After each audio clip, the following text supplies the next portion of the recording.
Don't worry, Jordan. Aalagaan kita hanggang gumaling ka. I will give you everything you need. Hindi kita iiwan.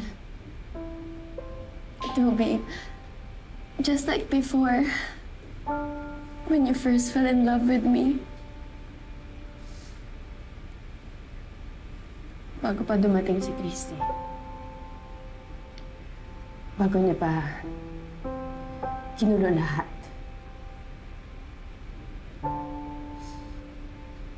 I'll prove to you na hindi mo kailangan ng ibang tao, lalong-lalo na ang babaeng yun. I will show you na kahit tayo lang dalawa, we can be very happy. You know what? God gave us a second chance kaya hindi ka hiniyaang mamatay doon sa bundok. And from now on, I will not let anyone ruin our marriage. Hindi ko ahayaan na mawala ka ulit sa akin.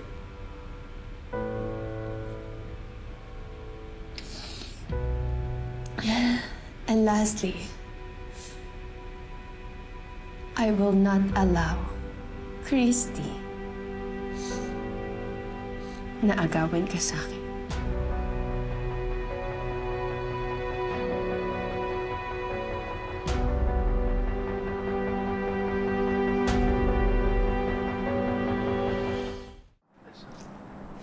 Ang ganda naman ito. Bagay kaya ako magsuot ng ganitong damit. Oo naman. Oo nga, ikaw sa no? Masyadong mag-aara, nakakailang. Pero alam namang hindi kami pumunta sa kasal ninyo, di ba? Hindi talaga kayo hindi pwede dumalo dahil kayo na lang yung pamilya ko eh. Sayang lang, no? Hindi makakapunta si Billy. Sino nagsabi sa'yo hindi pupunta si Billy? Pinagawa namin siya ng damit ni Christy. Alam mo, kahit gano'n ang lagay ni Billy, eh hindi siya po pwedeng hindi dumalo sa kasal ko. Ayos! Ako na bahala, ako mag-aalaga sa kanya. Andiyan naman si Hannah. I'm sure invited naman si Hannah, no? Oo, ayos sa schedule niya. Wala naman akong problema.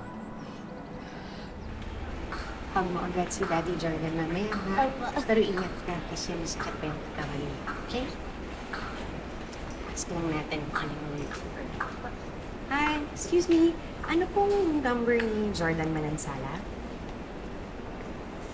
Ma'am, sa room 326 po. Okay, this way or saan po ang dito na? Kanin na po kayo dyan. Okay. Maraming salamat. Anong ginagawa mo dito?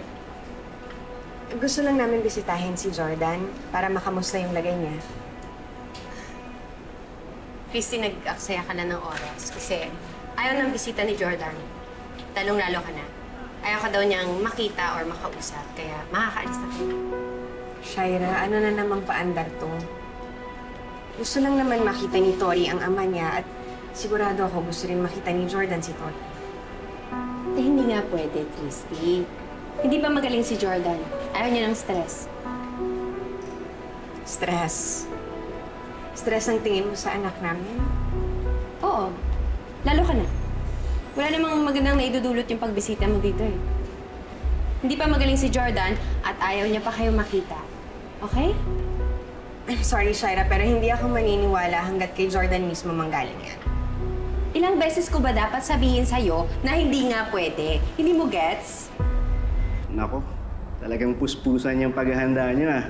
Tuloy na talaga. Oo, malapit na. Ilang linggo na lang. Wala nang makakapigil. Saka nangako sa akin si Christy. Total, nahanap na namin si Jordan. Eh, bibigay na niya yung attention niya sa kasal namin. Saka sa buhay namin. Sana nga mangyari yan. Bakit? Ana, kung wala kang magandang sasabihin, pakiusap, huwag mo na lang ituloy. Leon, I wish nothing but the best for you and Christy. Pero sino magsasabing walang darating na problema kasi bumalik na si Jordan sa buhay niyo? May problema na naman ba?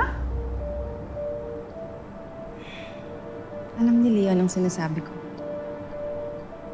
Salamat sa malasakit mo. Pero maayos din lahat.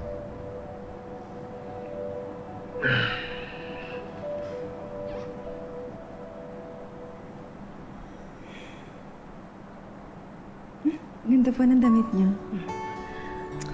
Pogi ka dyan, Pag.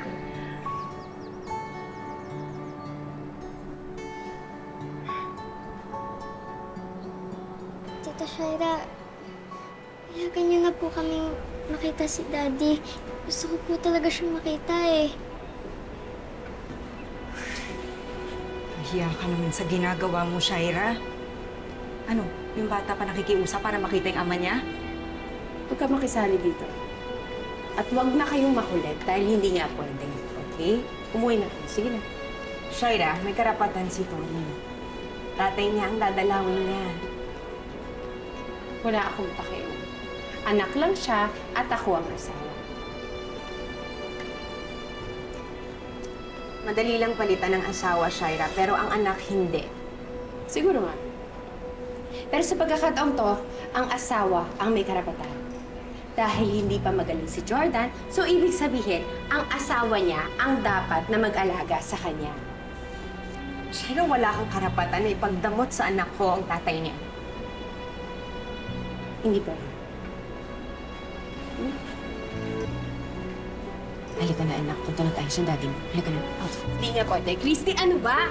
Ang kulit mo naman. Ano ang skandalo dito? Gusto mong skandalo? Ha? Kakausapin na pwede. Ano ba? Guard! Makita niya lang ako. May security ba kayo dito? Baka Shaira. Paalisin mo nga to kasi hindi nga sila pwede bumisita sa asawa ko. Ang kulit eh. And next time, baka pwedeng ilagay nyo dyan sa record niyo ha, no visitors allowed. Shaira, hindi mo to pwedeng gawin. Nagawa ko na. Sorry ka. Ngayon, umalis na kayo.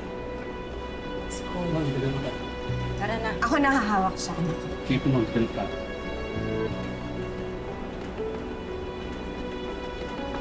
Sorry, anak. Ha? Sensya ka na. Hanap na lang tayo ng ibang araw para may bisita ang natin.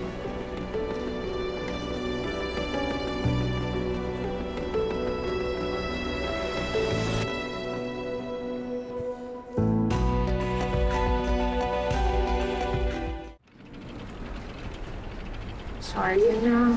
Sige na. Sige ka na. Pakawalang hiya talaga ng Shaira na yun. Christy, kala ko naman magbabago na eh. Buwisit pa rin ang bruhay. Sorry, Mish. Mami, makikita ko pa po ba si Daddy? Yes, anak. Huwag kang mag-alala. Okay? Walang karapatan ng Tita Shaira mo para ipagkait sa'yo na makita ang Daddy Jordan mo. Kaso nga eh, si Shaira ang may karapatan kay Jordan ngayon, di ba? Siya ang asawa, ang caretaker nga. Paano, Cars? Paano tayo makakapuslit niya? Nonet, hindi natin kailangan pumuslit o magmakaawa kay Shaira. May karapatan si Tori. Ipaglalaban ko yon. Kukonsulta ako ng abogado. It's about time. Yes.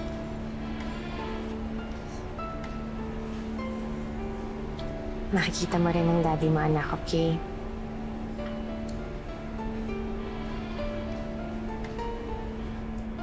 Gaga ka talaga. Bakit hindi mo pinabisita kay Jordan yung mag-ina? Ayoko. Hindi ako papayag na magkita pa sila at makapag-usap. Shaira, hindi naman ata pwede yun. Gagawin ko ang lahat, Leslie. Hindi ko hayaan na magkaroon na naman sila ng pagkakataon. Lalaki pa yung sinabi sa akin ni Jordan nun. Diyo, kailangan ng tulong mo, Shaira. Tingin mo ba gusto ko pang bumalik dyan pagtapos sa ginawa mo? Kasi sama mo lang din yung mga tumukod sa akin dito eh. Mas kung gusto ko pang mamatay kasi bumalik dyan. Hindi ako papayag na iwan niya ako.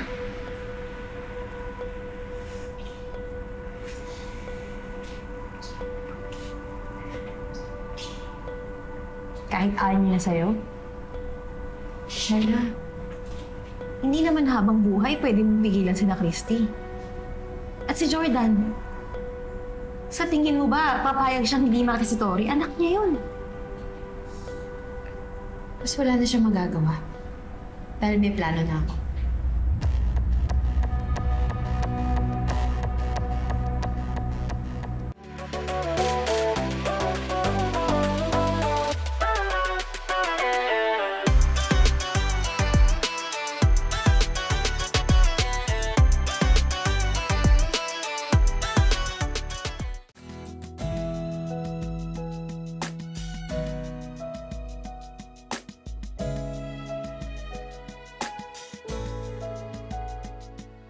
Thank